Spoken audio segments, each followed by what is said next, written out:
Okay, artists, if you've made your beautiful musical scribbly crayon drawing, there's something really cool you can do to it with watercolor paints.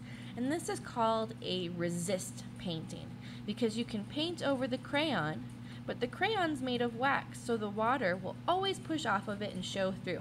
So if you want to try this, I would get a paper towel and you sort of put it right underneath the page, because we don't want all of our pages to get wet. And when we're painting with our watercolors, we use a little brush, we use our watercolor tray, and some water.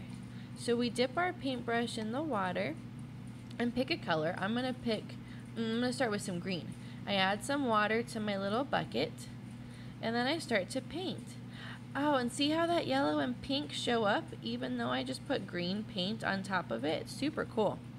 Now, since we're working in our little books, we don't want our paper to get too wet. And see how I'm very gently just sort of making really nice up and down brush strokes. I'm not splashing a whole bunch of water. I'm just getting a little bit of water to wet my paint color. I'm almost painting in lines. Look, I'm just kind of going back and forth with my lines. So this is something you can try out. Artists, one thing to keep in mind is if you have a wet paper, should you close your sketchbook? No, it's going to get everything all wet. So wait until it dries and then you can close your page. But see, I'm kind of dipping in some water and then I'm adding some color and then I'm really gently painting over my scribbly marks. It just adds this really kind of extra nice background to what we've already started. Look at that yellow. How cool is that? It just pops out. It's like I'm made of wax. You can't cover me. And so I can cover like this.